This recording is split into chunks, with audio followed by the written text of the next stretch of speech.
Well, I'm ready to throw the motor in. I think I got everything. I got my shift linkage on. What I did do was put the heater core hoses on first, and then I'll just clip them in when I have the motor close. Hopefully everything goes smooth and I don't have to pull it back out after this.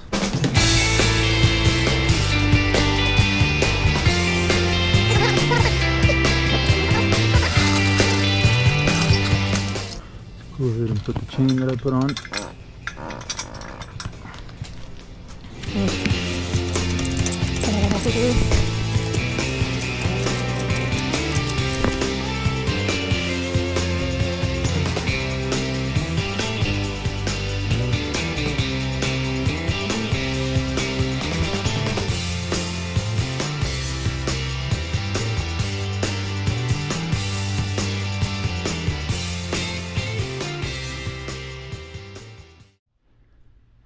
I'm so shaky right now. My adrenaline is going crazy.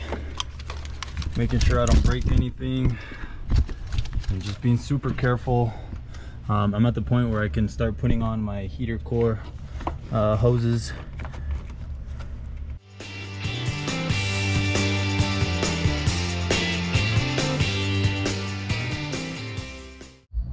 The motor is in finally.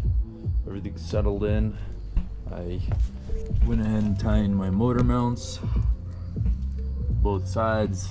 I also set up my trans mounts on both sides. It's a new day. Today I'm going to be removing my rear diff finally, and I'm going to be installing my new manual diff. So super excited for that. All I have to do is remove my CV axles. I've been greasing them up, so hopefully they pop out fairly easy. As you guys can see, put some WD-40 on there. Put some WD-40 on this side. Hopefully they come out. Shouldn't be too hard. Let's get started. So I got my wheels off just for easier access to slide in and out of the car. Now I'm going to be removing the CV axles, but as you guys can see, the bolts are pretty caked up. So I don't want to strip it by putting my triple square in there and it not settling all the way in there, and me turning it and stripping it since it's only grabbing part of the triple square. So I got myself a little L-shaped pick, and I'm going to go ahead and clean out all the dirt so I can ensure that my bit is going to go all the way in there with no issues, and I'm not going to strip this. We're able to make sure this goes all the way in just like that before you put pressure on it, just like that. Axle bolts are loose, and I can go ahead and loosen them out and get them completely out of the way. If you're going to remove your rear CV axles, I definitely recommend soaking them. As you guys can see, I already got my other side out. Well, I guess you guys can't see, but I want you guys to see how easy this is. This is my handy dandy little hammer that I got from Harbor Freight. Just go ahead and give it a few hammers. Go ahead and give it a little spin. This one is more corroded, so I'm not sure. Whoops. I'm not sure how well this one's gonna come out or how easy. Well, that's what success looks like. That one came out super easy. I tapped it like once or twice and it fell out. This one was a little more tricky just because, as you guys can see, there's more corrosion, so it was pretty much stuck together. I kind of beat up this little outside cap for the CV axle, but that's okay. I have another set at home that I'm going to get rebuilt. I just wanted to keep these in here to save me the work of removing my suspension because I'm being lazy. Anyways, all I did was hit it on the far side of the differential. Don't hit it here, it's kind of pointless. The more you hit it over here, the CV axle is going to want to like break apart. And what I did was, with my other hand, with the e-brake off, I was spinning the wheel, and as it was spinning, I kept hitting it on this outer edge with my little hammer, and that's how it came out. So I pulled these bolts out. This is one of the transmission bracket bolts that hold onto the subframe. There's another one here, and then the one over there. So I took out the nuts. They're very easy. It's both a 17 bolt and a 17 nut. I held it with the wrench on this side and with my ratchet on the other end. Now that I have those out, I pushed it out halfway through, so it's still holding the diff up while I loosen up these bolts here. But to be really good at that, you gotta be a fucking. Well, I got the differential out. That's why it's like the 106-pound limit. Oh yeah. Just laid out with it. You know, we found that on Fear Factor when we did like these guys had to hang from. Put the rear diff out. All I did was remove the two T50 bolts that go here. That is the shit. That way this dropped down. I left this other screw in. I'll probably put the other one in. Just to hang there. hang there in the morning. Oh, wow. Yeah. So it can drop down like that. So when I get my other one in, I can sit it in there and it's easier to set it up so it can hold one end up for me. Well, fellas, I have brought the differentials together. That's the automatic one that I pulled out, and this is going to be the manual one that I'm installing. This one already came with the transmission bracket. As you guys can see, it has stiffer bushings. So that's awesome.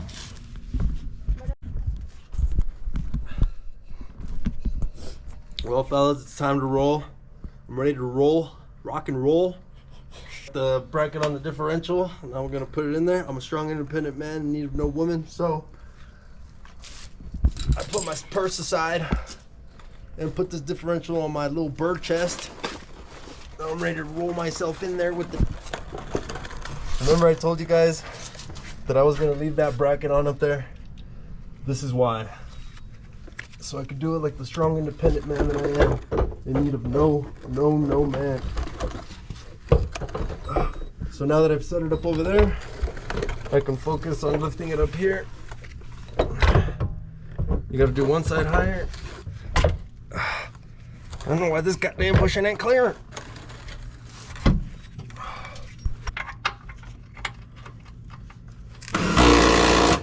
Just like that, fellers. We got ourselves a mounted differential. Right there. Here I have my drive shafts. This is the automatic one. I didn't take care of it and I just left it out there, so it's all dirty in there now. My manual one I had stored away in the garage and covered with bags on both edges for the grease. As you guys can see, the length difference. This is the rear end. This is what goes to the differential. So from the carrier bearing rear to the back, it's always the same length, and what changes is the one that goes to the transmission. For the automatic one, it is a little bit shorter on the drive shaft, which means the transmission's longer, and on the manual one you have the side that goes to the transmission longer because the transmission's shorter. You can get a spacer, a CNC spacer right here, or just get a manual one like I did. So I have this rear drive shaft cover that I would like to run, and the bolts, so this came off my automatic transmission and I'm trying to use it on the manual.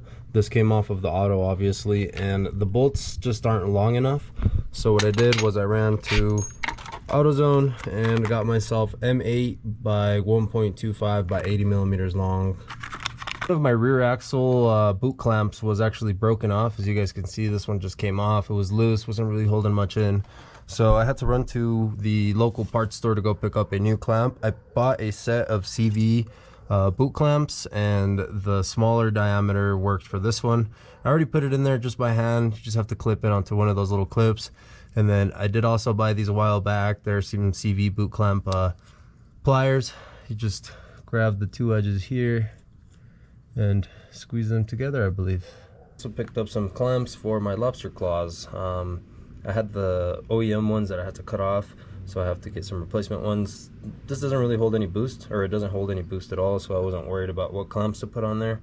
I went to AutoZone, picked these up, and then I just clipped off the excess clamp for a cleaner look. Right there, when I tighten it, it's gonna be pretty hidden. It's time to put this exhaust cover on to protect my driveline. Looks like it's been hit before. I don't know what, or if that's just how they are. Maybe they get bent there. Anyways, I use some of the trusty old crud cutters. Well, here's the end result. A little bit of crud cutters and a little bit of elbow grease, and we got it. I didn't get completely everything. I'm not too concerned. I just wanted to make it look clean, just in case there is any leaks or any torn boots. I'll be able to locate them really quick.